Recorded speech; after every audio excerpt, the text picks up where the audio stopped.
मेरा सीधा सवाल आपसे ये, मनीष ठाकुर को कांग्रेस पार्टी क्यों छोड़नी पड़ी? क्यों मनीष ठाकुर को आम आदमी पार्टी ज्वाइन करनी पड़ी?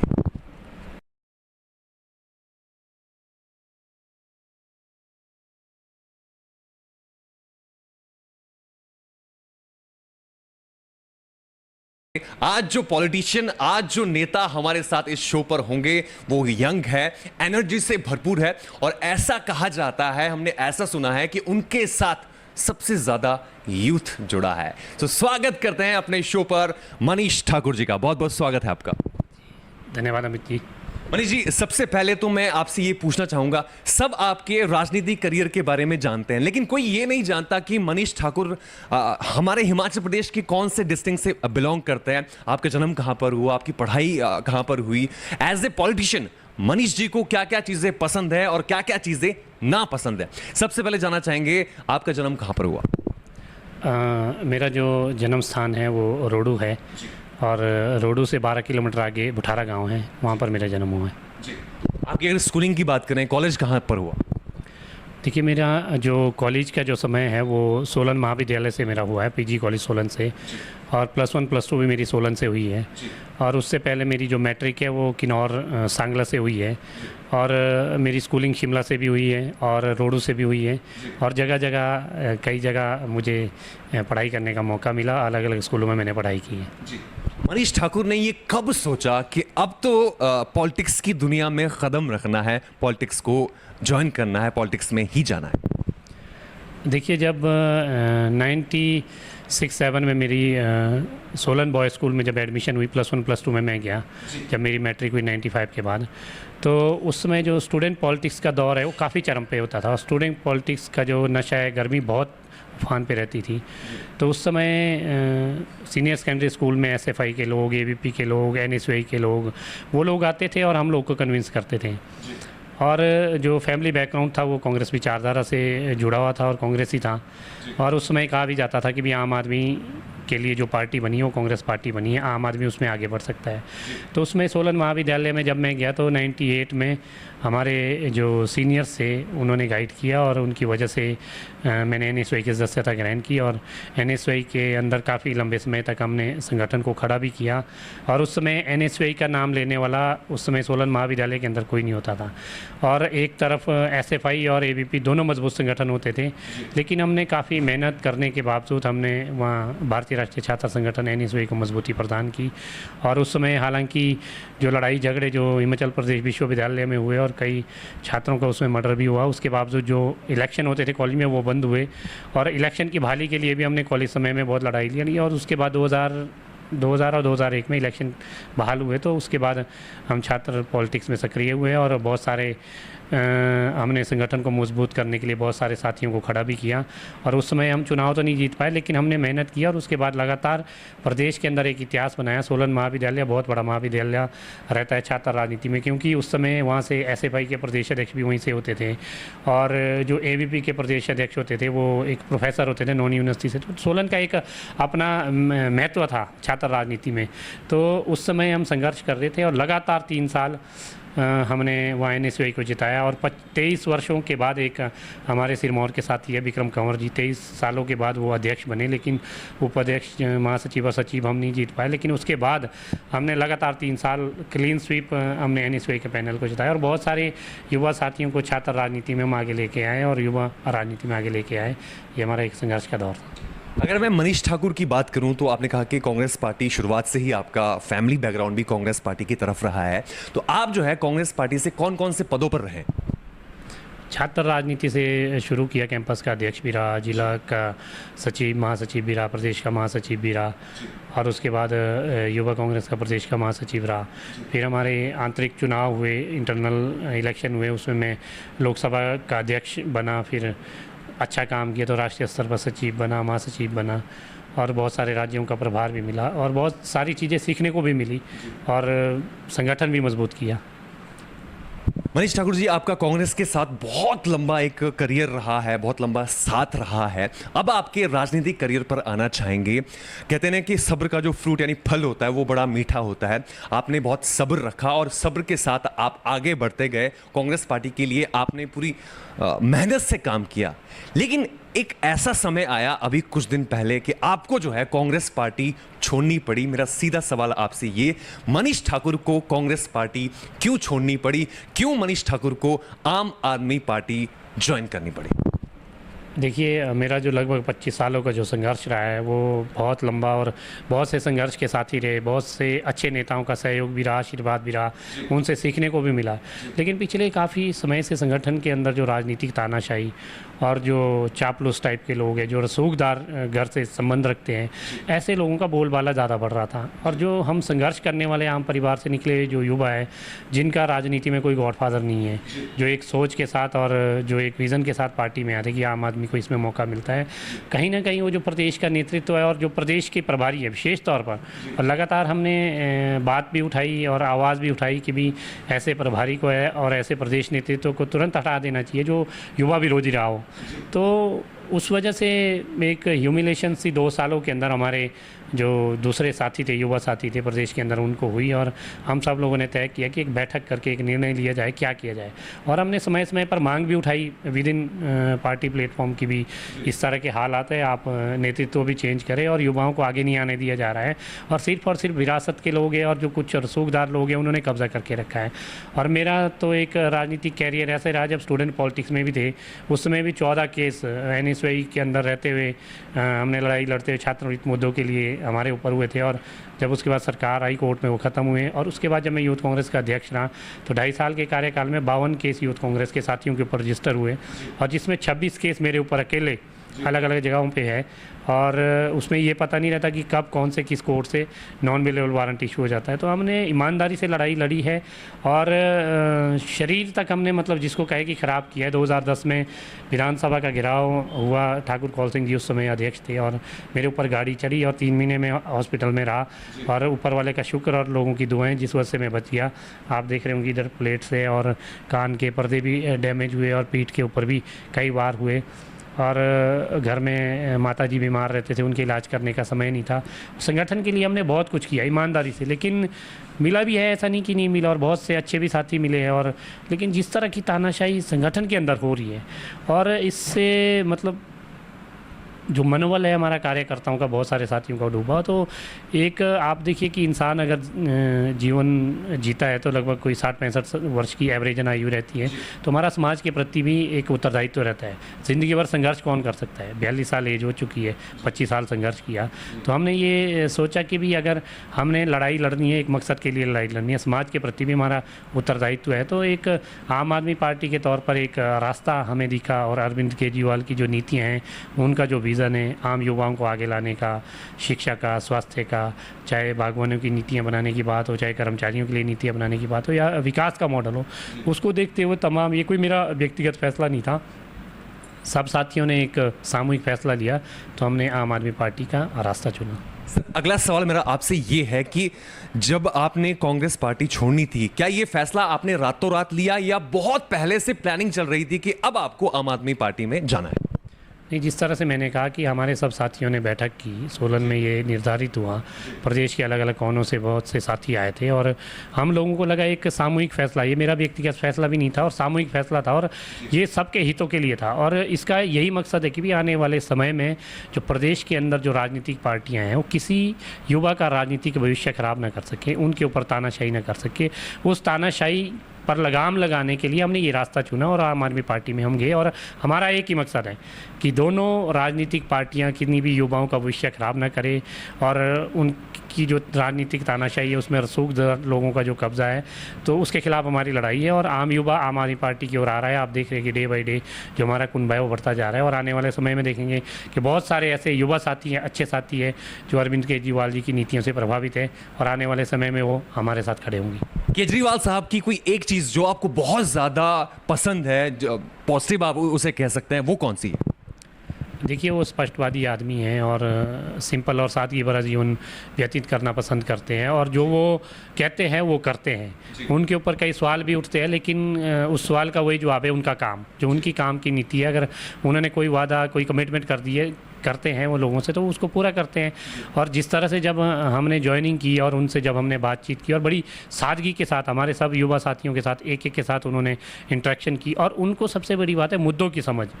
अगर उन्होंने हिमाचल प्रदेश के अंदर आगे आम आदमी पार्टी परिवार के कुनबे को बढ़ाना है तो उनको यहाँ के मुद्दे पता है। उन्होंने हमारे साथ चर्चा की कि प्रदेश के अंदर आपके टूरिज़्म एक ऐसा सेक्टर है, अरविंद केजरीवाल जी ने खुद कहा कि उसमें हम लाखों लोगों को रोज़गार दे सकते हैं। यही एक ऐसी चीज़ है जिससे हम रेवेन्यू भी जनरेट कर सकते हैं, विकास भी आगे कर सकते हैं, अच्छे स्कूल, अच्छी शिक्षा, वो तो एक मॉडल के तौर पर दिल्ली में आपको देखने को मिल ही रहा है। सर, आम आदमी पार्टी के बहुत बड़े नेता यानी दिल्ली के जो उप मुख्यमंत्री है सिसोदिया साहब का एक वीडियो सोशल मीडिया पर बहुत ज्यादा वायरल चल रहा है, जिसमें कि वो ये कह रहे हैं कि भाजपा के तकरीबन 1000 कार्यकर्ता जो है वो आम आदमी पार्टी में ज्वाइन कर रहे हैं। ये कहां तक सच है? आप देखिए अभी 3-4 दिन पहले आपने देखा कि भी कांगड़ा के अंदर 30-32 प्रधान है, जिला परिषद के मेंबर है, और दिल्ली कोई ना कोई जो सक्रिय कार्यकर्ता है, एसटी मोर्चा के इनके अध्यक्ष रहे, उन्होंने ज्वाइन किया है। और आने वाले समय में भी बहुत से ऐसे लोग हैं जो ज्वाइन करेंगे और कर भी रहे हैं। आम आदमी पार्टियां जो है पंजाब इलेक्शन के बाद जैसे ही जीती है, बैक टू बैक हिमाचल में रैलियों पे रैलियां कर रही है। आने वाली कांगड़ा की रैली भी है, शिमला में रैली कब होनी है, उस रैलियों के बारे में बताएं। देखिए निश्चित तौर पर ये निर्णय लिया गया है कि पहले चारों लोकसभा के अंदर रैली और रोड शो होंगे और उसके बाद जिला स्तर पर होंगे। और मुझे लगता है कि आने वाले समय में इसके बाद हमीरपुर और शिमला लोकसभा का ही नंबर है कि भी अब जब भी डेट तय होगी वो आपको जल्दी से जल्दी बता दी जाएगी। सर, पहले हिमाचल प्रदेश की अगर हम बात करें तो 2 ही पार्टियां होती थी, कांग्रेस 5 साल रहती थी, फिर बीजेपी 5 साल आती थी। इस बार आप आम आदमी पार्टी को कहां देख रहे हैं? देखिए आम आदमी पार्टी तो आम लोग के दिल पे राज करने लगी है और आम लोगों ने जो झाड़ू है वो अपने दिल में बसा लिया है। और एक विकल्प के तौर पर लोग, आप डेली देख रहे हैं अलग अलग जगह में कि सारे लोगों में होड़ लगी है कि आम आदमी पार्टी की ओर जाना है, आम आदमी पार्टी ज्वाइन भी कर रहे हैं। और हर विधानसभा में अलग अलग तरीके से अलग अलग स्तर पर मुद्दे भी आम आदमी पार्टी उठा रही है। और उसमें देखिए आप लोगों की संख्या किस तरह से बढ़ रही है। और निश्चित तौर पर पहले 2 पार्टियाँ प्रदेश के अंदर रहती थी, एक की ऑप्शन दूसरी बनती थी, दूसरी की ऑप्शन वो पहले वाली बनती थी। लेकिन अब एक ऑप्शन के तौर पर, विकल्प के तौर पर, वो इसलिए नहीं कि भी तीसरी पार्टी आ गई, काम देख के कि दिल्ली का उन्होंने काम देखा है और जिस तरह से पंजाब में फैसले हो रहे, उन फैसलों को देखते हुए आम आदमी पार्टी की और हिमाचल प्रदेश के लोगों का रुझान दिन प्रतिदिन बढ़ता जा रहा है। सर, अभी जो हाल ही में बीजेपी सरकार है, इन्होंने भी मास्टर स्ट्रोक एक खेला है कि कुछ 150 यूनिट बिजली फ्री कर दी है, पानी का बिल गाँव में माफ़ कर दिया है, लेडीज़ का जो है आधा किराया लगेगा। इसके लिए आप क्या कहेंगे? देखिए ये दिल्ली मॉडल की नकल करना चाह रहे हैं और ये आधी अधूरी नकल है। अगर इनको नकल करनी, वैसे इनको नकल करनी आती नहीं है। अगर देख के इन्होंने कि भी दिल्ली में किस तरह का मॉडल स्थापित हुआ तो वो पूरा करते। 300 यूनिट फ्री जो था वो करते, बसों में महिलाओं के लिए पूरी मुफ्त बस यात्रा करते, जो पानी का बिल है पूरा वो करते। गांव में आप देखिए कई जगह अभी लाइन ही नहीं बिछी है तो वहाँ पानी का बिल क्या आ जाएगा। ये तो इन्होंने फ़र्क भेदभाव कर दिया कि शहर में जो नगर निगम, नगर परिषद में रहते हैं उनका बिल क्यों नहीं माफ़ किया। और बसों की जो बात कर रहे थे, कई जगह तो बसों के रूट ही नहीं है, सरकारी बसों के रूट ही नहीं है। और बसों की HRTC की हालत तो आप देख रहे हैं कि प्रदेश का जो HRTC डिपार्टमेंट ने कितना घाटे में। 6 टायर की जो बस रहती है उसमें 5 टायर होते हैं, कभी ब्रेक डाउन हो जाता है, ब्रेक फेल हो जाता है। तो इस तरह की जो बातें हैं ये सिर्फ राजनीतिक ढकोसला है और चुनावी हथकंडे हैं, चुनावी जुमले हैं। और अरविंद केजरीवाल जी से ये डर चुके हैं, इसलिए अनाप शनाप ये घोषणाएं कर रही है। इसका कोई फ़र्क पड़ने वाला नहीं है, ये सिर्फ डर है आम आदमी पार्टी का और अरविंद केजरीवाल जी का। इसलिए बौखलाहट में जो प्रदेश की सरकार है इस तरह के फैसले ले रही है। मनीष जी, अगर मैं आपसे पूछूं, हिमाचल प्रदेश की ऐसी कौन सी जगह है, अगर आपको आम आदमी पार्टी की तरफ से टिकट मिलता है तो आप कौन सी जगह से चुनाव लड़ना चाहेंगे? देखिए चुनाव लड़ना मकसद नहीं है मैंने पहले ही बता दिया कि हम चुनाव लड़ने के लिए यहाँ नहीं आए, व्यवस्था परिवर्तन के लिए और राजनीतिक तानाशाही के लिए। जिस दिन राजनीतिक तानाशाही खत्म हो जाएगी तो अच्छी व्यवस्था उसमें स्थापित हो जाएगी। और मेरा जन्म स्थान भले ही रोडू रहा हो, लेकिन मेरा जो कर्म स्थान है वो पोंटा है और पोंटा के लोगों ने बहुत सारा प्यार दिया है और पोंटा के लोगों की सेवा करते रहेंगे। समाज सेवा में रहने के लिए ज़रूरी नहीं चुनाव लड़ना है, लोगों की आप मदद वैसे भी कर सकते हैं। बाकी जो पार्टी का जो निर्णय रहेगा वो सर्वोपरि होगा। ऐसा हमने सुना है कि आपके साथ जो है सबसे ज्यादा यूथ जुड़ा है, तो पोंटा साहिब का जो यूथ है उनके लिए आपकी फ्यूचर प्लानिंग क्या है कि अगर आप मान लीजिए आपकी सरकार सत्ता में आती है, आप खुद जीत जाते हैं, तो आपकी फ्यूचर प्लानिंग क्या है पोंटा साहिब के यूथ को लेकर? देखिए सबसे पहले तो युवाओं को रोज़गार चाहिए और आज का जो युवा है वो बेरोज़गार है और नशे की ओर जा रहा है। नशे को हमने रोकना है और जो रोज़गार के जो साधन हैं वो ज़्यादा से ज़्यादा उपलब्ध कराने हैं। और वैसे ही पांवटा साहिब जो औद्योगिक क्षेत्र है, यहाँ हमारे हज़ारों युवाओं को रोज़गार मिल सकता है, लेकिन ठोस नीति बनाने की ज़रूरत है। जो यहाँ के जनप्रतिनिधि हैं उनको सोचने की ज़रूरत है और जो उद्योग हैं उद्योगपतियों के साथ बैठ के एक आपसी तालमेल से यहाँ के लोगों को अच्छी तरह से हम उसमें एडजस्ट कर सकते हैं, लेकिन वो कर नहीं रहे। तो उसके लिए हमारा यही रहेगा, जो पहली प्रायोरिटी है उनको रोज़गार उपलब्ध कराना है। और रोज़गार कई तरह से हो सकता है, प्रत्यक्ष और अप्रत्यक्ष। आपके किसानी क्षेत्र में हो सकता है, बागवानी के क्षेत्र में हो सकता है, फ्लोरिकल्चर में हो सकता है, हॉर्टिकल्चर में हो सकता है, एग्रीकल्चर में हो सकता है, आपका इंडस्ट्री में हो सकता है, गवर्नमेंट सेक्टर में हो सकता है, स्पोर्ट्स सेक्टर में हो सकता है। उनके लिए मौके तलाशने होंगे और ये पहली प्रायोरिटी रहेगी, क्योंकि देखो रोज़गार सबसे बड़ा धर्म है। अगर किसी परिवार के किसी सदस्य को, युवा को अगर नौकरी मिलती है तो उसका परिवार बढ़ता है। तो रोज़गार को लेकर और नशे से दूरी, ये एक हमारा अहम रोल रहेगा आने वाले समय में। युवाओं को हमने इसके प्रति जागरूक करना है और उनके लिए मौका भी तलाशना है। अगर मौका मिलेगा तो ज़रूर उनके लिए हम लड़ाई लड़ेंगे। और टूरिज़्म सेक्टर एक बहुत बड़ा सेक्टर हो सकता है जिसमें हम नए रोज़गार के मौके तलाश सकते हैं और हिमाचल के लाखों लोगों को उसमें रोज़गार दे सकते हैं। अगर मैं मनीष ठाकुर की बात करूं तो आपने हाल ही में आम आदमी पार्टी को ज्वाइन कर लिया है। मनीष ठाकुर आम आदमी पार्टी में कहां तक अपना फ्यूचर देखते हैं कि कौन कौन से पदों पे आप रहना चाहेंगे आम आदमी पार्टी में? देखिए, आम आदमी पार्टी जैसा नाम वैसी फीलिंग्स है। इसमें चाहे कोई नेता है, चाहे कोई प्रभारी है, एक आम व्यक्ति की तरह रहते हैं और एक परिवार की तरह रहते हैं। इसमें कोई भेदभाव नहीं है। यहाँ आम है, ये आम आदमी की पार्टी है। कोई अध्यक्ष है, चाहे कोई मंत्री है, चाहे प्रभारी है, यहाँ फील ही नहीं होता है कि ये जो भेदभाव की जो नीति होती है कि कोई अगर नीचे बैठा है तो आम आदमी के लोग नीचे ही बैठेंगे। यहाँ जिस तरह से दूसरी पार्टियों में रहता है कि मंच की लड़ाई है, कुर्सी की लड़ाई है, यहाँ इस तरह का नहीं है। और अच्छा लगता है कि सब एक दूसरे को समझते हैं और सबको ऐसा लगता है कि मैं ही मनीष ठाकुर हूँ, या मैं ही दुर्गेश पाठक हूँ, या मैं ही सत्येंद्र जैन हूँ, या मैं ही अरविंद केजरीवाल हूँ। एक आम आदमी की पार्टी है और यहाँ कोई ऐसा भेदभाव नहीं है और पद की हमें कोई लालसा नहीं है। एक विज़न के साथ हम काम करना चाहेंगे। जिम्मेवारी जो भी मिलेगी उसके लिए हमेशा हम तैयार रहेंगे।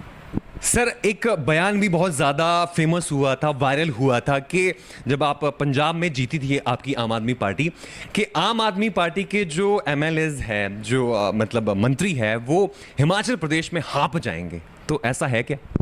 नहीं, इस तरह की कोई बात ही नहीं है हाँफने वाला। आप देख रहे हैं कि जो हज़ारों की तादाद में अगर लोग निकल रहे, क्यों निकल रहे, किस लिए निकल रहे हैं?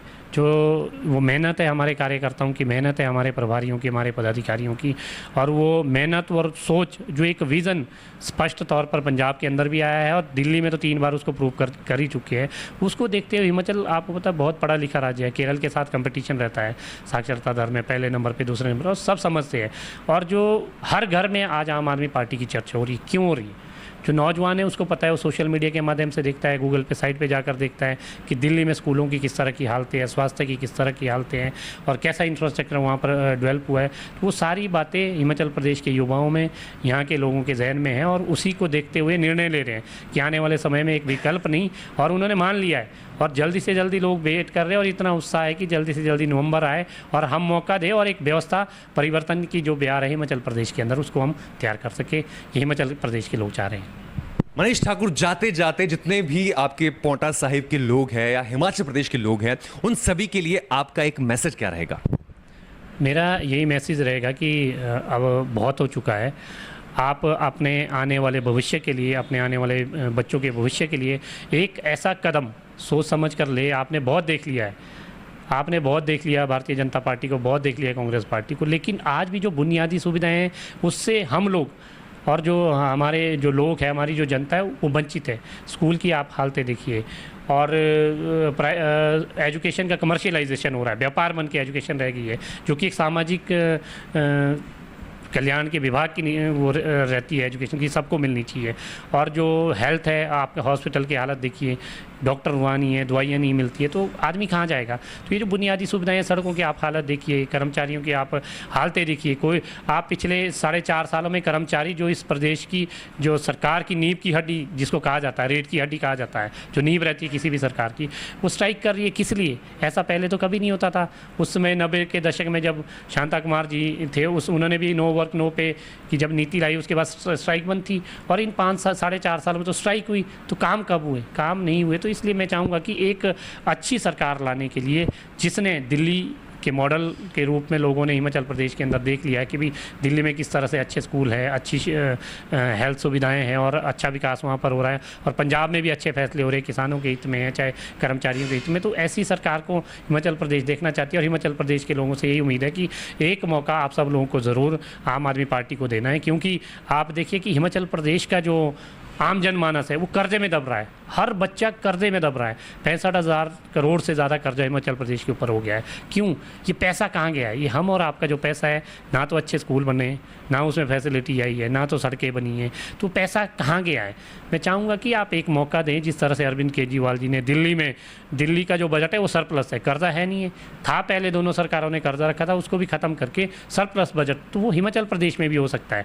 अगर कर्जा भी ख़त्म हो जाए, उसके बाद बजट सरप्लस हो, तो रोज़गार के साधन भी खुलेंगे और हिमाचल प्रदेश जो देवभूमि के नाम से है, सही मायने में एक खुशहाल देवभूमि के नाम से आगे बढ़ने में हम कामयाब होंगे, अगर आम आदमी पार्टी को प्रदेश की जनता मौका देगी। मनीष भैया, आपने हमसे बात की, हमारी पूरी टीम का बहुत बहुत शुक्रिया अदा। जी धन्यवाद अमित जी। तो ये थे हमारे साथ मनीष ठाकुर, आम आदमी पार्टी से। नेताजी माइक पे अगले एपिसोड में अगले और पॉलिटिशियन से आपके साथ हम मिलवाएंगे। आप देखते रहिए द भाईजी शो एंड सिरमौर न्यूज।